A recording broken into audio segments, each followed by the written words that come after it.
Hello friends. तो episode 7 की starting कुछ इस तरीके से होती है। वीपिंग मैन होता है वो आर्थर पे और इनके ग्रुप पे हमला कर देता है। तो तभी हम ये देखते हैं आर्थर वीपिंग मैन से लड़ता है और इस लड़ाई के चक्कर में जो आर्थर होता है उसके छाती पे यानी कि उसके चेस्ट पे एक बहुत ज़्यादा गहरा घाव लग जाता है। और तभी मूवी की आगे हम ये देखते हैं कि वहाँ पे ग्रीन नाइट होता है वो पवन चक्की के पास होता है अपने लोगों के साथ। तो जैसे ही वो आगे की तरफ बढ़ रहा होता है तो इन पे रेड पेरिडियन लोग हमला कर देते हैं हर तरफ से और ये बहुत ज़्यादा डर जाते हैंगे। तो इस चक्कर में अब जहाँ जो वीपिंग मैन था वो आर्थर को मारने वाला था तो ग्रीन नाइट ने उसे आके बचा लिया होता है और ये पवन चक्की की तरफ दौड़ रहे होते हैं अंदर जाने के लिए। तो आर्थर और द ग्रीन नाइट अंदर चले जाते हैं पर एक लोग बाहर ही रह जाता है। और तभी हम देखते हैं कि उस पवन चक्की को हर तरफ से यानी कि चारों तरफ से रेड पेरिडियंस ने घेर लिया होता है। तो मूवी के आगे अगले सीन में हमने ये देखा है कि जो निमोई है और मोर्गेना ये दोनों एक ऐसी जगह पे आ गए होते हैं जहाँ पे कि जो कि एक जमाने पे रेड पेरिडियन का जमघट हुआ करता था यानी कि एक तरीके से ठिकाना हुआ करता था और ये आगे तो जा नहीं सकते थे। तो इस वजह से जो मोर्गेना होती है वो बताती है कि इन पहाड़ों के बीच रास्ते में से भी एक रास्ता है जहाँ की आर्थर और मैं खेला करते थे। तो निमोई कन्वेंस हो जाती है उसी बात से और वो अंदर जाने के लिए राजी हो जाती है। और यहाँ पे हम देखते हैंगे मर्लिन को जो कि चैन में बंधा हुआ होता है और किसी तरीके से वहां से निकलने में कामयाब हो जाता है। और अगले सीन में हम देखते हैं एक मछुआरे को जो कि एक पेड़ के नीचे बैठा होता है और वहां पे जो कोड़ी राजा का एक शख्स आता है जो कि उस मछुआरे को एक कॉन्ट्रैक्ट देता है कि अगर वो मछुआरा मर्लिन द विजार्ड को जान से मार देता है तो वो 10 बक्से सोने के उसको भेंट चढ़ाएगा उस बंदे को।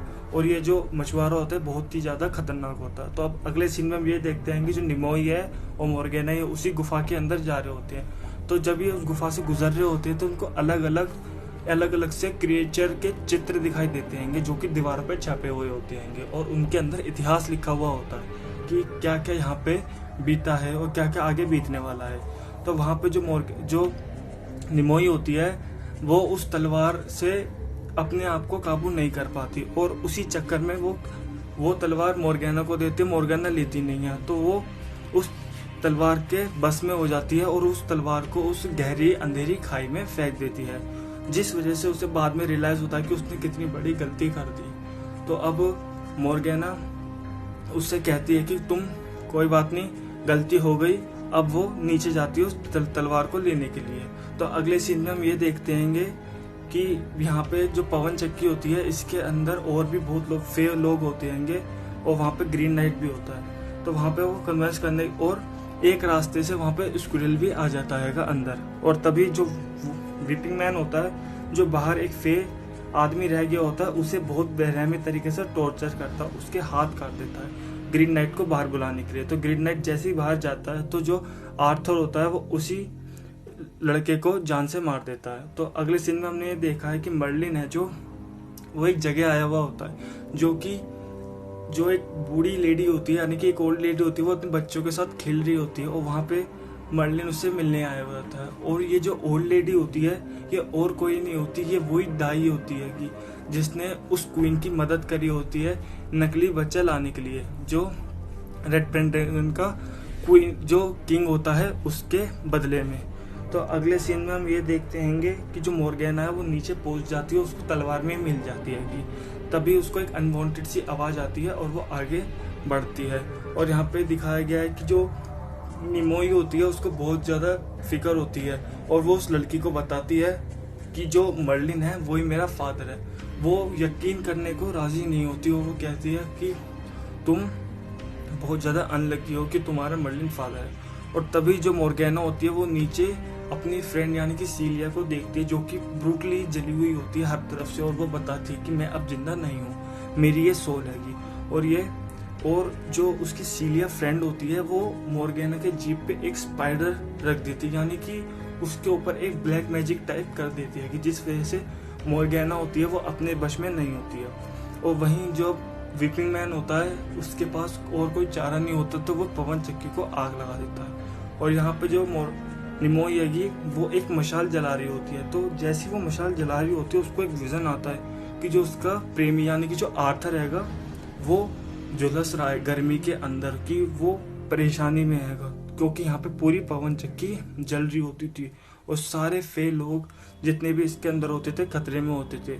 और यहाँ पे जो ग्रीन नाइट है और आर्थर है डिसाइड करते हैं कि हम दोनों बाहर जाएंगे और जितने ज़्यादा से ज़्यादा लोगों को मार सकेंगे उतना अच्छा होगा। तो ये दोनों बाहर जाते हैं और उन सब पे हमला कर देते हैं। और यहाँ से दूसरी तरफ जो स्क्रिल होता है वो और सब लोगों को लेके जंगल में भागता है। और तभी हम देखते हैं कि अचानक सा एक अजीब सा मैजिकल वहाँ पे बवंडर आता है जो कि उस पवन चक्की के पास धुंध कर देता है हर तरफ। और वहाँ पे उस लड़ाई के मौसम के अंदर जितने भी रेड पैलेडियंस होते हैं वो आपस में एक दूसरे को मार देते हैं। और जो जिस वजह से, क्योंकि जो निमोई होती है वो अपनी स्वाड की वजह से, उसकी ताकत की वजह से वहाँ पे ये सब कर पाती है।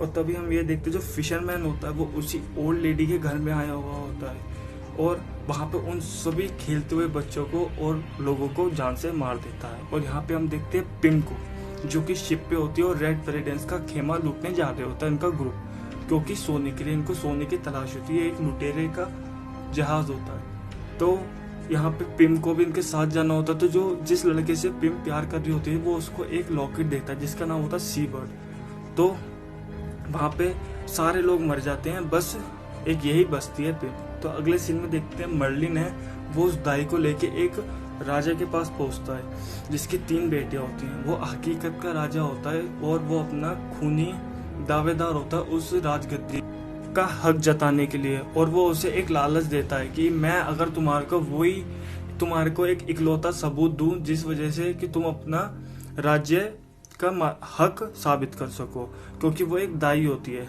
और यहाँ पे हम देखते हैं कि जो पिम है वो अपने साथियों के साथ एक रेड पैलेडियंस के जमघट पे हमला करते हैं और वहाँ पे सारे लोग मर जाते हैं, बस एक पिम ही बचती है। और तभी जो निमोई होती है, ग्रीन नाइट, आर्थर, ये सब सारे फे लोग इकट्ठा हो जाते हैं और सही सलामत आ जाते हैं। पर हालांकि इनके पास अब कोई चारा नहीं होता कि इनके पास ना ही आटा होता ना ही कुछ खाने की चीजें होती हैं।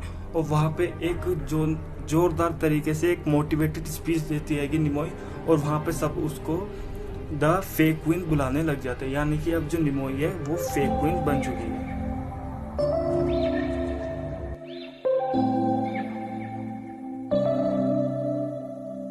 September we met, I could tell by your smile.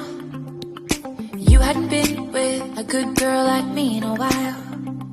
Yeah, you were impressed, couldn't leave me alone. Text me.